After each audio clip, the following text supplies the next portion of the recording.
हम ये Purushottam Lal Dhingra versus union of India का केस करेंगे, जिसमें आपको समझ में आएगा कि कैसे जो आर्टिकल 309, 310, 311 की जो एप्लीकेबिलिटी है इसमें, ठीक है ना, क्योंकि जब भी कोई कॉन्सेप्ट पढ़ते हैं तो उसके जब हम एप्लीकेशन को केस लॉ के थ्रू देखते हैं तो ज़्यादा अच्छा समझ में आता है।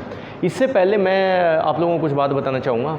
Permanent post, temporary post, officiating post, ये परमानेंट जो पोस्ट होती है यानी any post approved by the finance department oblique competent authority, state government या central government, whatever may be the case, वो परमानेंट पोस्ट है वो, यानी उसमें टाइम लिमिट नहीं है। That is called permanent post. Temporary post क्या है? टेम्परेरी पोस्ट होती है suppose certain post has been approved by the finance department for like 2 years, 1 year, 3 years, तो वो टेम्परेरी पोस्ट है, यानी वो शॉर्ट पीरियड के लिए है। जैसे वो टाइम लैप्स होगा वो पोस्ट खत्म हो जाएगी, ठीक है। Suppose if you are appointed after your graduation, post graduation for a temporary post, तो टेम्परेरी पोस्ट उसमें लिखा होगा 1 year, 2 years, तो ऑब्वियसली आप पहले दिन से जानते हो कि आफ्टर 2 years मेरी ये, या स्टेट गवर्नमेंट उसको एक्सटेंड कर सकती है competent authority for next 1 year, 2 years, यानी आप किस्तों पे जीते रहेंगे, ठीक है। आपका परमानेंट पोस्ट है वो परमानेंट पोस्ट ही है, ठीक है, नो उसमें कोई टाइम लिमिट नहीं है। ऑफिशिएटिंग पोस्ट, ऑफिशिएटिंग पोस्ट ये होती है कि सपोज कोई एम्प्लॉई है और वो कुछ लंबी छुट्टी के लिए चला गया है या ऑन डेपुटेशन चला गया है, तो फॉर टाइमिंग के लिए क्या है कि वो पोस्ट वैकेंट है फॉर टाइमिंग के लिए, जब तक वो वापस नहीं आता है, ठीक है ना। या जैसे कोई लेडी, कोई फीमेल एम्प्लॉई है, suppose she has gone on CCL, child care leave गई है वो कुछ महीनों के लिए, 3 महीनों के लिए, 6 महीनों के लिए, ठीक है ना। तो उस टाइम के लिए क्या है कि एम्प्लॉयर को एम्प्लॉई रखना है, तो क्या है वो, दैट इज़ वो शॉर्ट ड्यूरेशन के लिए है, यानी अगेंस्ट लीव वैकेंसीज है। तो ये ऑफिशिएटिंग पोस्ट है, तो यहाँ पर आपको जस्ट फॉर टाइमिंग के लिए लगाया गया है, ठीक है ना। तो ये आपका सब्सटेंटिव पोस्ट नहीं है। आई थिंक ये 3 उनसे समझ गए आप। दूसरा ACR, एनुअल कॉन्फिडेंशियल रिपोर्ट जो होती है, हर एम्प्लॉय की ACR भरी जाती है उसके सीनियर ऑफिसर के द्वारा, उसके DDO के द्वारा, तो that is called initiating officer who initiates the ACR, annual confidential reports. फिर उसके बाद रिव्यू ऑफिसर होता है, वो रिव्यू करता है उसको। फिर एक होता है सीनियर रिव्यूइंग ऑफिसर, तो वो उसको फर्दर रिव्यू करता है। तो यहाँ पर वो जो ACR आपकी फाइनलिटी अटेन कर लेती है, और इससे अगर कोई एग्रीव्ड है तो वो यहाँ पे अपील में जा सकता है, और फाइनली फिर वो जो कॉम्पिटेंट अथॉरिटी या आप हाई कोर्ट या सुप्रीम कोर्ट में जा सकते हो एक्स्ट्रा ऑर्डिनरी जुडिक्शन के तहत। तो ये with this background we are starting this case. ये पुरुषोत्तम लाल धिंगड़ा साहब का जो केस है ये बड़ा लैंडमार्क जजमेंट है। तो यहाँ पर क्या होता है कि ये रेलवे डिपार्टमेंट में सिग्नलर लगता है 1924 में। तो ये फैक्ट्स ज़रा ध्यान से देखना आप। फिर क्या है कि 42 में ये सेक्शन कंट्रोलर बन जाता है अपग्रेड होकर, प्रमोशन। फिर ये 1947 में डिप्टी चीफ कंट्रोलर बन जाता है, और ऐसे ही 1950 में चीफ कंट्रोलर बन जाता है। तो आपको लगता होगा कि चीफ कंट्रोलर तो बहुत बड़ी पोस्ट है, नहीं, ये क्लास 3 पोस्ट हैं सारी। क्लास 3 में भी बहुत सारी ग्रेडेशंस होती हैं, बहुत सारी पोस्टें होती हैं, ठीक है ना। अगर आप पुलिस डिपार्टमेंट देखेंगे तो आप सिपाही से लेके और 3 स्टार इंस्पेक्टर तक सारे क्लास 3 हैं। DSP सेकंड क्लास में आता है, IPS फर्स्ट क्लास में आता है। समझ रहे हो मेरी बात? अगर कोई सिपाही लगता है तो इंस्पेक्टर तक मुश्किल से जा पाता है आजकल, तो क्लास 3 में ही रह जाती है उसकी ज़िंदगी, ठीक है। तो यहाँ पर ये क्या आता है, 1951 में असिस्टेंट कंट्रोलर रेलवे टेलीग्राम इसकी प्रमोशन की जाती है, और ये क्लास 2 में आ जाता है फर्स्ट टाइम, ठीक है ना। तो यहाँ पर क्या हुआ कि ये 31 मार्च को, फिर 3 जुलाई को क्या है कि ऑफिशिएटिंग, ये यहाँ पर वर्ड जो कैच करने का है आपको, यहाँ पर इसको ऑफिशिएटिंग बनाया जाता है। पॉइंट ये है यहाँ पे नोट करने का सारा केस लो, और वो मैं बता चुका हूँ ऑफिशिएटिंग पोस्ट क्या होती है, ठीक है। तो officiating assistant controller railway Telegram बनाता है, और ये साहू राम जो होते हैं उसको रिलीव कर देता है, ठीक है। तो अब ये भाई साहब पुरुषोत्तम साहब आके बैठ जाते हैं इस पोस्ट पे, ठीक है। 18 अप्रैल 1923 को क्या होता है, ये इससे सीनियर पोस्ट वाला बंदा होगा जो हेडक्वार्टर में बैठता है। इसने क्या किया कि इसकी जो करेक्टर बुक है उसमें इसके अगेंस्ट एडवर्स रिमार्क्स लिख दिया, जो भी इनसिंसियर थे, अनपंक्चुअल, जो भी लिखना होगा वो सारा लिख दिया, यानी इसकी ACR ख़राब कर दी लेमन लैंग्वेज में, ताकि अब इसके आगे प्रमोशन में बहुत दिक्कत आएंगी इसको, ठीक है। तो यानी इसका कैरियर ब्लॉक हो गया अब यहाँ।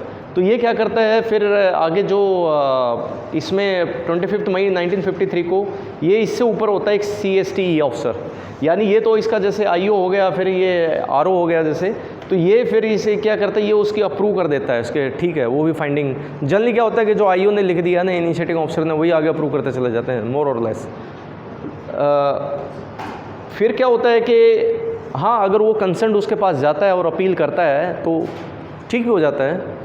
तो यहाँ पर क्या होता है, फिर लास्ट में क्या है, GM रेलवे होता है, senior SRO, senior reviewing officer. तो GM जो जनरल मैनेजर रेलवे है, काफ़ी सीनियर पोस्ट होती है, तो वो उसको फाइनलिटी दे देता है और वो भी अप्रूव कर देता है। और वो फाइनलिटी क्या है, इसकी रैंक रिड्यूस कर देता है और इसको वापस क्या है, इसको चीफ कंट्रोलर बना देता है। चीफ कंट्रोलर बन जाता है ये, और ये क्लास 3 में पहुंच जाता है। तो ये बड़ा इसको डेरोगेटरी लगा होगा कि यार मैं सारी ज़िंदगी बुढ़ापे में तो क्लास 2 में आया था और मेरे को वापस क्लास 3 बना दिया, ठीक है ना। तो ये क्या करता है कि ये GM को अपील करता है, तो GM, क्योंकि GM ने तो खुद ही फाइनल दिया, तो जल्दी अपने ऑर्डर को चेंज नहीं करते हैं लोग, ठीक है ना। तो ये कर दिया। फिर इसके बाद क्या है कि सेकंड अपील, ये सारे के सारे प्रोविज़न आपके रेलवे एक्ट में मिलेंगे। और रेलवे कहाँ है, आपकी लिस्ट 1 में है। तो पार्लियामेंट ने लॉ बनाया वहाँ से और रेलवे एक्ट पास कर दिया पार्लियामेंट ने। फिर आपके रेलवे के रूल्स एंड रेगुलेशंस होंगे, तो उसमें बता रखा होगा किसके लिए कौन कॉम्पिटेंट है, ठीक है ना, रेगुलेशन में फर्दर। तो वहाँ पे बता रखा होगा कि इस रैंक के लिए जो आपकी सेकंड अपील, फाइनल जो अपील है, वो आपकी रेलवे बोर्ड है, ठीक है ना। Railway board is the apex body under railway act, ठीक है ना। सारे जो डिसीजन है, पॉलिसी डिसीजन रेलवे बोर्ड लेता है। तो ये प्रेसिडेंट ऑफ इंडिया को भी लिखता है, रेलवे बोर्ड को भी लिखता है, लेकिन सारी की सारी इसकी रिजेक्ट हो जाती हैं। तो यहाँ पर अभी तक क्या है कि इसको कुछ रिलीफ नहीं मिल रहा है इस स्टेज तक जाते जाते। और 1955 आ गया है, और ये जो इसके साथ हुआ था, ये 1953 में हुआ था ये सारा काम शुरू, ठीक है ना। तो यहाँ पर आते फिर क्या करता है, जब यहाँ से सारा काम होता है तो 226 में हाई कोर्ट जाता है, रिट जुडिक्शन में। और सिंगल जज जो जस्टिस हरनाम सिंह होते हैं, वो इसकी अपील को अप्रूव कर देते हैं। वो बोलते हैं कि बंदे को मौका नहीं दिया गया, इसको जो इसके अगेंस्ट जो भी इंडोर्स किया, वो सारे के सारे इसको बताए नहीं गए और ना इससे रिप्लाई लिया गया, तो इसको अपॉर्चुनिटी नहीं दी गई, तो नेचुरल जस्टिस का वायलेशन हो गया, ठीक है ना। लेकिन आपको ध्यान ये भी रखना है कि जब हमने अभी पिछली जो क्लास ली थी, उस समय तक 1963 वाले अमेंडमेंट नहीं आया था। याद आई मैं आपको बात जो मैं कहना चाह रहा हूँ, सिर्फ कॉम्पिटेंट अथॉरिटी से नीचे वाला नहीं कर सकता, और बाकी की बातें जब तक कॉन्स्टिट्यूशन में नहीं थी। तो आपको टाइम फ्रेम जरूर याद रखना, पैरेलल डेवलपमेंट। तो ये जब ये इस तरह के केस आते तभी फिर जाके ये अमेंडमेंट आए हैं।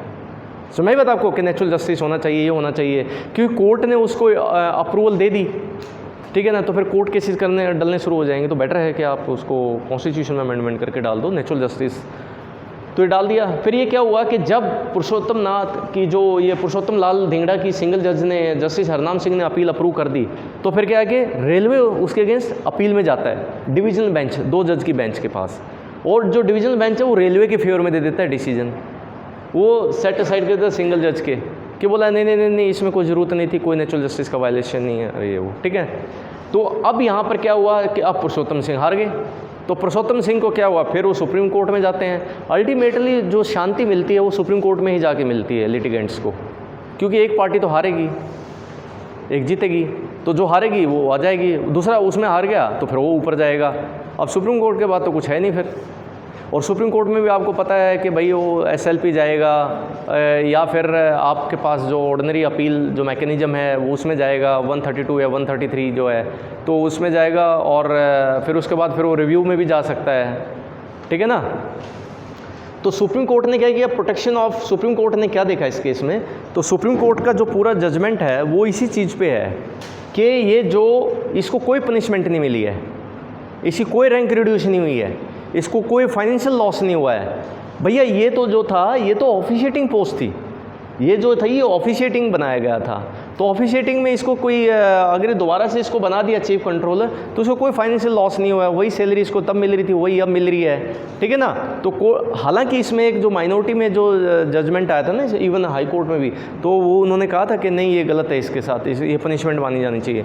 लेकिन जो मेजोरिटी का डिसीजन आया सुप्रीम कोर्ट का वो यही आया कि सुप्रीम कोर्ट ने ये हेल्ड किया कि जो प्रोटेक्शन अंडर आर्टिकल 311 है, 311 में जो सिविल सर्वेंट को प्रोटेक्शन दी गई है वो सिर्फ और सिर्फ परमानेंट गवर्नमेंट सर्वेंट, यानी जिस पोस्ट का टेन्योर अनलिमिटेड है, ठीक है ना, ये नहीं बता रखा कि 5 साल के 10 साल के, या टेम्प्रेरी है जिसमें जहां उसका टेन्योर बता रखा है 2 years 5 years लाइक दैट, ठीक है ना।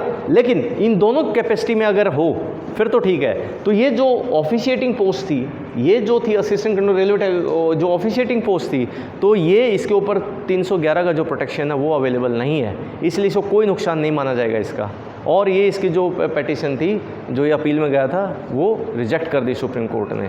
तो हम इस केस लॉ से क्या समझे, इससे ये समझे फॉर टाइमिंग के लिए कि आपका जो 311 का जो प्रोटेक्शन आर्टिकल 311 का वो सिर्फ परमानेंट पोस्ट के लिए, टेम्परेरी पोस्ट के लिए, वो ऑफिशिएटिंग पोस्ट के लिए नहीं मिलेगा, ठीक है। बाकी हम जो नेक्स्ट केस लॉज पढ़ेंगे तो उसमें हम देखेंगे दूसरी सिचुएशंस के इंक्वायरी कैसे कंडक्ट होनी चाहिए और क्या क्या उसके रिपरकशंस हो सकते हैं, क्या क्या उसको अपॉर्चुनिटी मिल सकती है, या जो सिक्योरिटी ऑफ स्टेट अगर थ्रेट पे है तो उसको बगैर इंक्वायरी के भी किया जा सकता है। वो बाकी के जो केसेस हम देखेंगे, ऐसे कुछ हैं एक दो इंटरेस्टिंग केस जहाँ आप सोचोगे कि पुलिस ने स्ट्राइक पे बैठ दिया, फिर यूपी में आर्मी को बुलाया गया, आर्मी ने उनको कस्टडी में लिया गया, एक ने सीनियर ऑफिसर को पीट दिया, और इस तरह के हम कुछ केसेस पढ़ेंगे। उसमें देखेंगे कि आपके जो कॉम्पिटेंट अथॉरिटी का मतलब क्या है, पनिशमेंट का मतलब क्या है, सस्पेंशन इज ए पनिशमेंट और नॉट। कोर्ट ने कहा कि सस्पेंशन जो है is not a punishment. Suspend तो इसलिए किया जाता है एम्प्लॉइज़ को, ताकि जैसे हम बोलते हैं ना लाइन हाजिर कर दिया एसपी ने फलाना पुलिस कांस्टेबल को या हवलदार को, वो कोई सज़ा नहीं है। वो ये है कि भैया जो सेंसिटिव पब्लिक डीलिंग की पोस्ट है उसको हटा दिया, फॉर टाइमिंग के लिए आप पुलिस लाइन में जाओ। कोई इंक्वायरी अगर किसी को सस्पेंड कर दिया, सस्पेंशन करने उसको सब्सिस्टेंस अलाउंस मिलता है, कुछ 50%, कुछ टाइम बाद 75 हो जाता है, ताकि आपकी आजीविका चलती रहे, प्रॉपर इंक्वायरी चलती रहे, ताकि आप इंक्वायरी में इंटरफेरेंस ना कर पाएँ, ठीक है। तो इस तरह के हम कुछ इंटरेस्टिंग केस पढ़ेंगे। चलो, with this we are over with the today's case laws. Thank you.